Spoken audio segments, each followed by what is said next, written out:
Ciao e bentornati! Welcome back to PILLOLE D'ITALIANO. This is episode 31. And since I love playing with numbers, for episode 31, I will provide you with 13 pairs of false friends. What are false friends, you might ask? Those words that really sound so similar to your language, in your case English, but do not have the same meaning. One example that you might already know of is caldo. It sounds so much like cold, but it actually means the exact opposite, right? Caldo means hot. So before we jump into today's topic, I just want to remind you to use the comment section below to get in touch with me. Let me know if you have any specific doubt, any issue in your language study, or if you want to request a specific episode. I'm always happy to accommodate a request.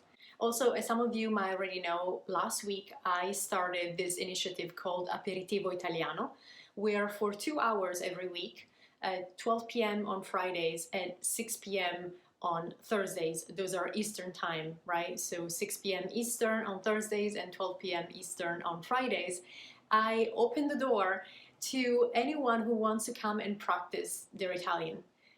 There is no really a minimum level required, as long as you can utter some sentences, like come, join, express yourself. The purpose of these meetings is to increase your fluency and to get some personalized feedback. Also, at the end of each session, I will provide a micro Italian pill on the spot, based on the most common mistakes or things that are really not clear. So come and join. It's not expensive at all, and you will find a link to buy your ticket in the description of this episode. All right, let's start tackling these false friends, shall we? So false friends are, as I said, words that have a similar sound, a similar origin or root, so they really sound so similar between the two languages, Italian and English, but do not have the same meaning, or they're not used exactly in the same way. I'll give you an example right off the bat. If I say umore, what is the first thing you think of? Umore. You're probably thinking of humor. It is not, though. Umore is a mood. Sono di buon umore. I'm in a good mood. The word that we use in Italian for humor is umurismo. So umore is mood, umurismo is your sense of humor. The second word I want to test you with is attitudine. Attitudine. It really sounds like attitude, doesn't it? But in fact, attitudine means predisposition or inclination, while the Italian word that we use to express the concept of attitude is atteggiamento. So attitudine versus atteggiamento. Atteggiamento is your attitude, while attitudine means predisposition. The third word is probably one that you're very familiar with, libreria. Libreria, don't jump to conclusion, is not a library. Libreria is a bookshop, a bookstore. Well, the Italian word for library is biblioteca. So libreria is the place where you go and buy books. Biblioteca is the place where you go and read them or you borrow them. How about anticipare? Anticipare does not mean to anticipate, but it means to move up in time, such as anticipare un appuntamento. So a date, a meeting that you have, you can move it up in your agenda. Or to pay in advance, anticipare dei soldi. So to give in advance a sum of money. To anticipate would be prevedere. Prevedere, literally to foresee. So anticipare versus prevedere. Prevedere is your anticipate, anticipare is to move up time-wise, like in a calendar, or to pay in advance. I really hope that you're not feeling any delusione. Delusione, which is not delusion. Delusione is disappointment. I really hope that these false friends are not creating that sense of delusione in you. How do we say delusion, though? We say allucinazione. Allucinazione. So delusion is allucinazione, the things that you see that are not really there, and delusione is disappointment. Oh, che delusione. What disappointment. Here comes a good one, pretendere. Pretendere. I might use it a lot, but it has nothing to do with pretend. When I say pretendo che tu, etc., I'm not saying that I'm pretending that I'm pretending something that is not real.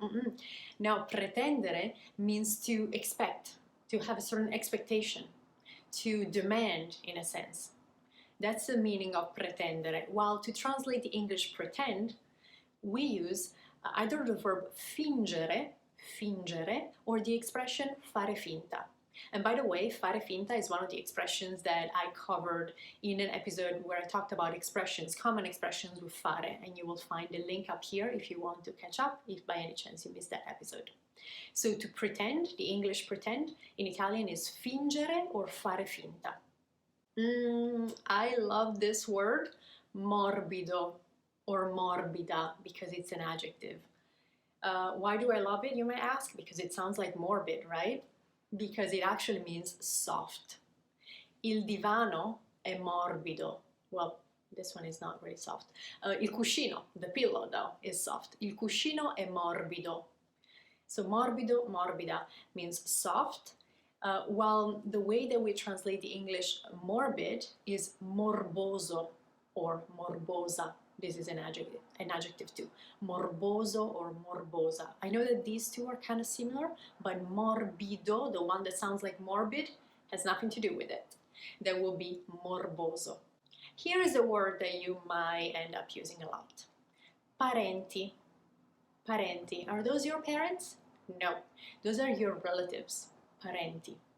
For example, non ho parenti qui negli Stati Uniti. Non ho parenti. I don't have relatives qui negli Stati Uniti, here in the States. The Italian word that we use to translate parents is genitori. Genitori. Think about parents as people that give you their genetic code. Genitori. I know this is a bit scientific, maybe it's a bit of a stretch, but let's try to create connections between the two languages that make sense. So parenti does not mean parents. Genitori is the word that you want to use if you want to talk about your parents, while parenti cover the relatives. Here is an important false friend to learn and be able to distinguish from its similar sounding English word. Annoiato or annoiata is an adjective that does not mean annoyed. So if you hear somebody saying sono annoiato or mi sono annoiato in the past, that does not mean I got angry or annoyed. No, that person is saying that he was bored. So annoiato or annoiata is the adjective that means bored. How do we say annoying then? Fastidioso or fastidiosa. That's the adjective that means annoying. Fastidioso. And I know that it sounds like the English fastidious, which is a bit different. So fastidioso is annoying, while annoiato is bored. What if I were to say, ho visto una fattoria? Ho visto una fattoria. I've seen a factory? No. Fattoria is a farm. Like old MacDonald had a farm, nella vecchia fattoria. So fattoria is a farm. What is the Italian word for factory? Fabbrica. Fabbrica. I don't know if this is an interesting argumento for you. Argumento sounds like argument, has nothing to do with it. We are not fighting about anything. Argomento is a subject or a topic, right? The subject matter. L'argomento di oggi sono i falsi amici. L'argomento di oggi, so today's topic, the topic of today, literally, sono i falsi amici, are false friends, the false friends.